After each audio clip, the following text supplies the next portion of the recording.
Le Gabon, à l'instar de la communauté internationale, a célébré aujourd'hui la journée mondiale du tourisme. À Libreville, le département ministériel en charge de ce secteur s'est mobilisé, entre autres activités, expositions de stands ouverts au public. Merci à vous de nous rejoindre sur la première chaîne de télévision gabonaise. Madame, monsieur, bonsoir et bienvenue à ce rendez-vous de l'actualité. Comme chaque 27 septembre de l'année, le Gabon, notre pays, à l'instar de la communauté internationale, a célébré aujourd'hui la journée mondiale du tourisme. L'édition 2011 est placée sous le thème tourisme et rapprochement de culture. Nos reporters Ahmed Mouyaka et Joseph Biyogué étaient à Gabon Expo de Libreville. Célébrée le 27 septembre de chaque année, la journée mondiale du tourisme édition 2011, placée sous le thème « Le tourisme et le rapprochement des cultures » a pour objectif global de permettre à tous les acteurs impliqués dans la promotion de la destination Gabon de réfléchir sur les voies et moyens de capitaliser la CAN 2012 pour mieux promouvoir les richesses culturelles et touristiques gabonaises. À cet effet, deux interventions circonstancielles ont marqué cette célébration, celle du directeur général du tourisme et de l'ancien conservateur et directeur du musée national.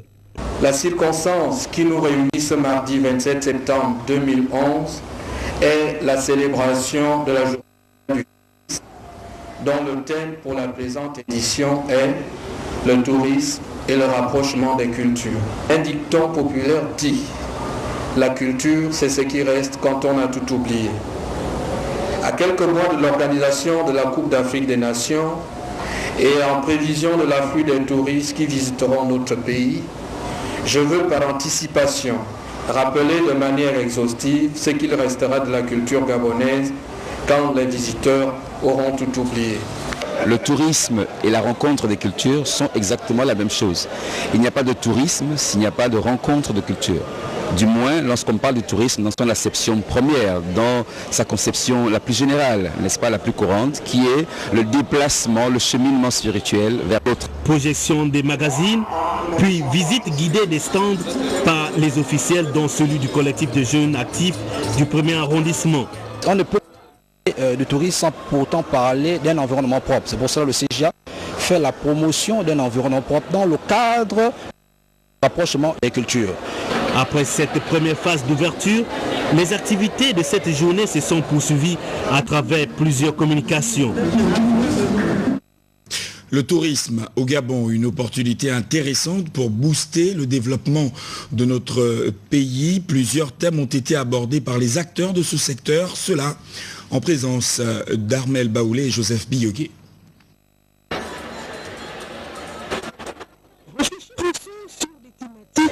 En rapport avec les différents genres de tourisme qui se développent dans notre pays, une normalisation du tourisme au Gabon par une certification des hôtels, des restaurants, tout en tenant compte de la place de l'assurance et de la promotion du tourisme de qualité et de l'artisanat. Voici des thématiques qui étaient à l'ordre du jour des communications à l'occasion de cette journée mondiale du tourisme, édition 2011. Ici, chaque intervenant donne un point de vue particulier susceptible de contribuer au rapprochement des cultures dans un pays émergent comme le Gabon qui dispose d'une richesse inestimable à promouvoir aux yeux du monde. De toute façon, qui dit tourisme dit rapprochement de culture puisqu'il y a des visiteurs qui viennent rencontrer des populations hautes. Donc le rapprochement peut être purement commercial. C'est très dommage, puisque la majeure partie des touristes attendent un contact vrai, un contact authentique avec les populations. Et il est clair que la richesse humaine de l'Afrique en général et du Gabon en particulier est là tout à disposition, doit être mise en valeur pour satisfaire ses visiteurs. Moi je pense à l'heure actuelle, le petit artisan a besoin d'être accompagné. On a besoin d'être accompagné. Nous sommes en train de mettre des dispositions qui font en telle sorte que le petit artisan devienne un acteur en part entière de l'économie. À l'intérieur des contrats à responsabilité civile, par exemple, une garantie qui couvre les intoxications, les conséquences des intoxications alimentaires. Je crois qu'aujourd'hui, en écoutant la communication ce que nous avons appelé la leçon inaugurale de Ludovic Obiang, on a été vraiment convaincus, n'est-ce pas, de la valeur de cette recherche, et je crois que c'est une première innovation. La deuxième innovation, c'était de créer ce lien entre les chercheurs de l'université évidemment et les opérateurs économiques. 66e session de l'Assemblée générale des Nations Unies, on en parle encore dans cette édition d'information. À New York, on a également évoqué objectif du millénaire. Le chef de l'État, Ali Bongo Ondimba, a été invité à présenter l'évolution des OMD au Gabon et les difficultés rencontrées par les États africains. Presse présidentielle, Lazoa Borner, Cédric Aleka, Barthel Boisse. La rencontre des Nations Unies à New York a été l'occasion pour les leaders de la planète de faire le point de leurs différentes actions en faveur de la réalisation des objectifs du millénaire pour le développement. Le chef de l'État s'est fait fort de présenter à ses pairs son action en faveur des OMD. En africaniste convaincu, Ali Bongo Ondimba a également plaidé la cause africaine. Monsieur le Président, le Gabon est préoccupé par l'impact de la crise économique sur les pays du Sud et surtout pour la réalisation des objectifs du millénaire pour le développement. L'effet de la crise financière internationale sur les investissements publics en faveur des secteurs sociaux de base tels que l'éducation, la santé et la fourniture de l'eau potable et de l'électricité limite notre marge de manœuvre à promouvoir le développement humain. Malgré les réelles avancées enregistrées dans la mise en œuvre des objectifs du millénaire, l'échéance de 2015 demeure pour beaucoup de pays, dont le Gabon, un défi difficile à relever. Les objectifs du millénaire ne peuvent être atteints si de nouvelles ressources ne sont pas mobilisées avant l'échéance de 2015. L'aide au développement marque le pas et je perçois une réelle inquiétude face à cette situation. La communauté internationale doit s'efforcer de répondre aux engagements souscrits à Monterrey, à Doha, Glen Eagles, à Paris et à Accra.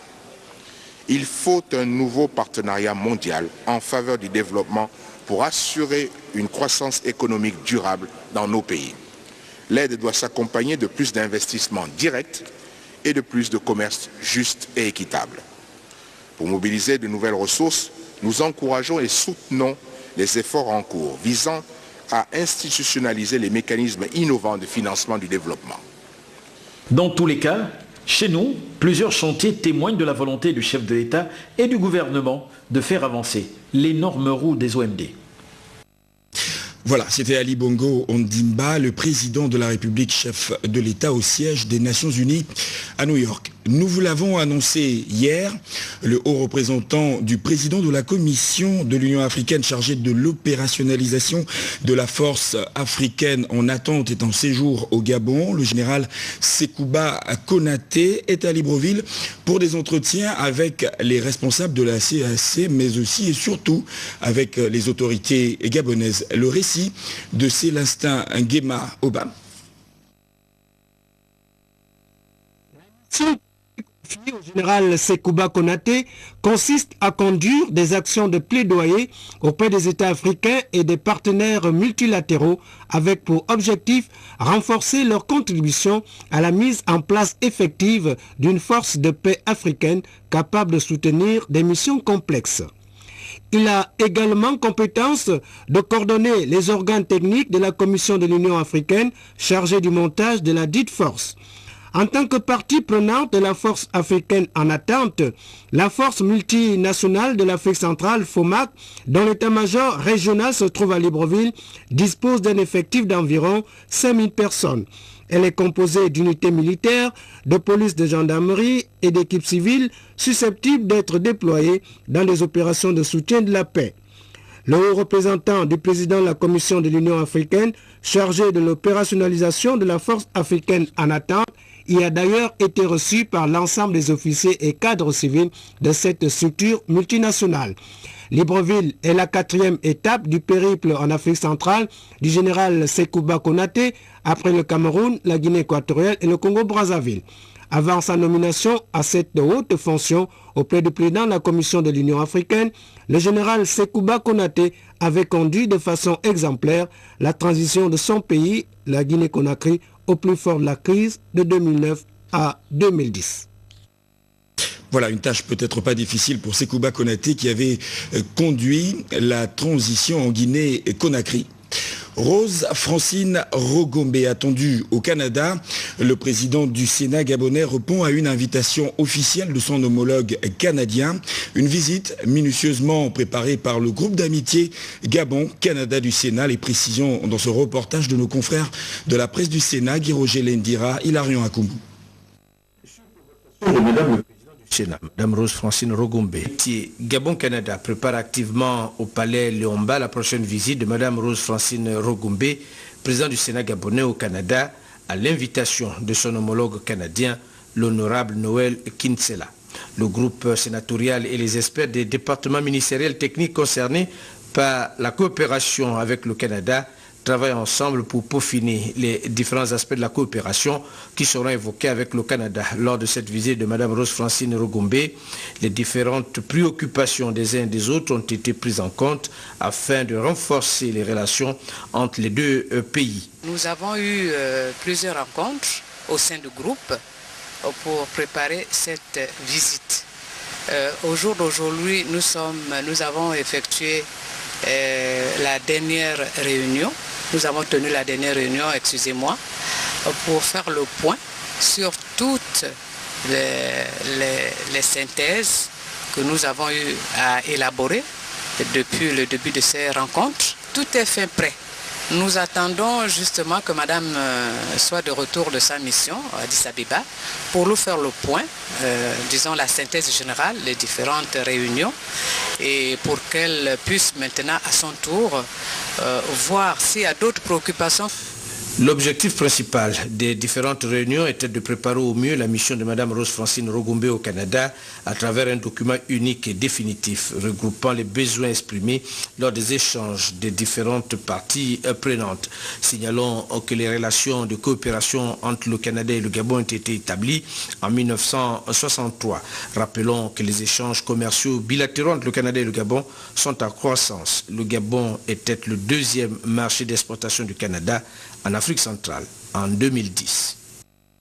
Et puis ce communiqué du palais Léomba, le président de l'Assemblée nationale informe les honorables députés que la Commission des affaires sociales, des affaires culturelles et de la communication procédera ce mercredi 28 septembre 2011 à 10h dans la salle Georges Damas à l'ECA au premier étage du palais Léomba à l'audition du ministre de l'Éducation nationale, de l'enseignement supérieur, de la recherche scientifique, de l'innovation et de la culture sur le projet de loi d'orientation générale de l'éducation, de la formation et de la recherche. À cet effet, la présence des honorables députés membres de la dite commission à cette séance de travail est vivement souhaitée. La deuxième conférence du réseau francophone des médias vient de tenir ses assises à Bruxelles, en Belgique. Le président du Conseil national de la communication, Jean Ovono Essonneau, a pris part aux travaux de cette importante réunion. Voici le compte-rendu.